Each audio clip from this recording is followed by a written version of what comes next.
Live from the Scripps Studios, this is 10 News. Chula Vista police swarming a neighborhood to find a man who ran away from them. And police say the man is armed and dangerous. I'm Jason Martinez. And I'm Melissa Masiha. Virginia Cha is off today. This all started just a few hours ago with a traffic stop near a school. Let's go right now to 10 News reporter Mary McKenzie, who is live in Chula Vista.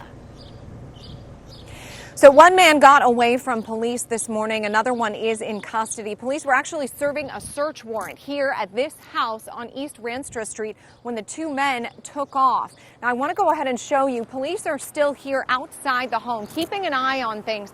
But they do tell me that they think the one man, whose name is Alex Astorga, may have escaped the perimeter that they set up. Let's go ahead and show you his picture right away. Alex Astorga, again, he's 29 years old. Police say he may be armed with a handgun. So here is, to give you an idea of what went down at this home on East Ranstra about 7 o'clock this morning. Take a listen. Well, detectives from our Crimes and Violence Unit were serving a search warrant in the area on the 100 block of East Ranstra. As they were setting up to serve that warrant, they observed some of the subjects they were interested in. Those suspects saw the officers and ran from them on foot. Now, one source does tell us Astorga's wanted on a criminal threats charge. Police are confirming that he's wanted on felony charges. They do think he may have gotten out of that perimeter, which was right near Castle Park High School. Thankfully, the high school is on spring break this week, or else this story would have gone entirely differently with the school potentially on lockdown. They do tell us that Astorga has a criminal record. He is known to them. And if anyone has any information as to his whereabouts, they are asked not to approach him because, again, he may be armed, but instead to call 911. We're live. Mary McKenzie, 10 News. And you can share the information about the wanted man on our ABC 10 News Facebook page. We have the story and a picture for you there. Father Joe's Villages says it has solutions to help San Diego's growing homeless population. 10 News reporter Mimi Alcala live in East Village, where the big plan was just announced. Hey, Mimi. Hey, Jason. Yeah, we just heard from Father Joe's Villages and community leaders about this plan, and that is to get a lot of the homeless population off the streets and into housing. The announcement was that they will be adding 2,000 new permanent housing units. I was homeless on the streets off and on for, we figured, maybe 14 years. I had been in and out of shelters, and I'd been on a lot of housing lists. The housing lists are astronomically long. That's Laura Morgan. She's just one of many who's been helped by Father Joe's. She used to live on the streets until she was given her own home through the organization years ago. Now she hopes many of her homeless friends will have that same opportunity. Today, the 5-year, $531 million plan called Turning the Key, Unlocking a Brighter San Diego was announced. The goal to start by refurbishing at least 17 motels that are often overlooked in the real estate market. Father Joe's president says it's going to be a challenge because of the high cost of living here in San Diego, but he says they are confident that things will pull through. Through different grants and programs, $409 million to put into the plan have already been identified. That means about $122 million still need to be collected through private donors. And just an hour ago or so, Father Joe's also announced that through one of its private donors, the refurbishing process will already start on one motel this year, and people can actually start moving in by early next year. We're live in the East Village. Mimi Alcala, 10 News. Happening now, the first public hearing into Russia's possible ties to our elections. ABC's Lana Zach is in Washington with this morning's new developments. In rare public hearings, the Senate Intelligence Committee is starting to call witnesses today. The public deserves to hear the truth about possible Russian involvement in our elections. Republicans and Democrats on the committee agreed that Russia did try to interfere in the election. This Russian propaganda on steroids was designed to poison the national conversation in America. Their hearings come as the House investigation has unraveled. The chairman of that committee, Devin Nunes, is under fire for secretly meeting with a mystery person at the White House and then briefing the president the next day before speaking with his Democratic counterpart, Adam Schiff.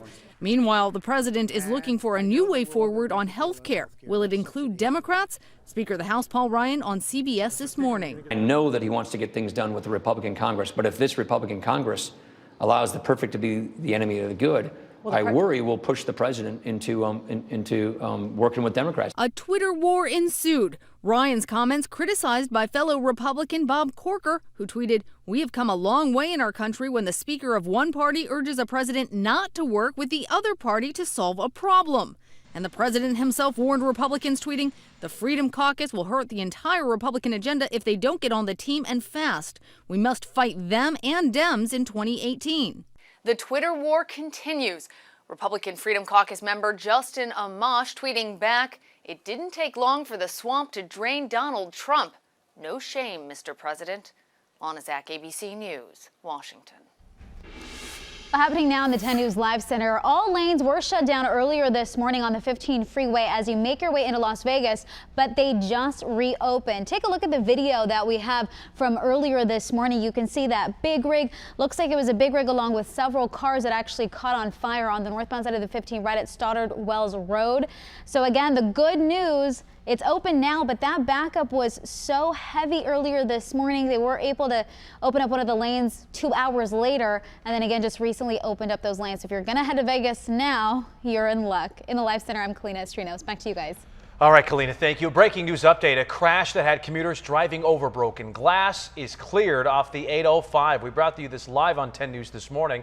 The driver was injured at Sorrento Valley Road. The person had just minor injuries after that terrible wreck. The crash blocked the two right lanes of the freeway this morning. And happening today, the lawsuit against Trump University will head back to a San Diego courtroom. The suit was settled for $25 million, and that's on hold because former student Sherry Simpson says she is not getting all the money she's owed. Simpson wants out of the settlement, and that could really get the entire deal thrown out. I think what he did to me and what he did to everybody else was really fraudulent, and I'd really like to take him to trial. I'd like to hold him accountable for what he did. Now, Simpson wants to be reimbursed the $20,000 she paid Trump University, but she also wants interest, $60 grand in damages, and an apology from Donald Trump. The existing settlement would cover up to 80% of what students paid. Other lawyers involved are trying to block Simpson's effort. Happening today, a community meeting is being held at Del Dios Academy of Arts and Science, where strategies to stop gang violence in Escondido will be discussed. This comes after the death of this woman here. This is Catherine Kennedy, an innocent woman caught in the crossfire of a gang shooting as she headed home from church. 10 News viewer and North County resident Christina Hernandez reached out to us to let her voice be heard. She says murderers often are not reported because of fear. I used to be scared because I knew what was going to happen. So I believe that the community is just scared to come out with facts, with evidence, with information. 10 News will be tracking any new developments that come out of tonight's meeting. A developing story in Carlsbad. Police are searching for brass knuckles and a gun in a strange case. It started last night when police say a man stole $50 from a taxi driver. The man ran across all the lanes of the 5 and hid in the center divider until police found him. Then officers chased him to a park where a police dog bit him. Paramedics took him to the hospital. And a breaking news update. Arson investigators checking out a fire in Lakeside at a home. The flames swept through the garage overnight. A car was destroyed, and also a truck and some motorcycles may be damaged. The house had heavy damage from smoke. The 3 people who live there will have to find another place to stay. All right, this is one a lot of people are talking about. Happening today, Governor Jerry Brown is promoting a gas tax hike that could cost you hundreds of dollars. It's the largest increase of its kind in California history. The plan would boost the gasoline excise tax by 12 cents a gallon. That money would go to road repairs. The governor says it would cost more drivers actually less than $10 a month, and that cost would be offset by lower repair costs. New developments. North Carolina lawmakers approved the first measure to repeal and replace the state's controversial bathroom law. The law requires transgender people to use the public bathrooms that correspond to the sex on their birth certificate. The bill caused some businesses to stop expansions in North Carolina. The state was told to repeal the law or lose NCAA championship events. Well, this just into the 10 News Live Center. NFL Hall of Fame running back and former NFL Most Valuable Player LaDainian Tomlinson returns to the Chargers. of course, the LA Chargers. He spent most of his career as a Charger and now says it's an honor and he's privileged to be back with the Chargers. Now, they actually sent out this retweet. He says he wants to develop something that is long-lasting and create what I had for players and fans in LA. Now, he's set to be the special assistant to the owner of the team, and he will appear still as an analyst on the NFL Network, but now he's going to be focusing on engaging fans as well as the LA Charger community. What do you guys think? Well, I mean, he's a San Diego Charger. He is. I know.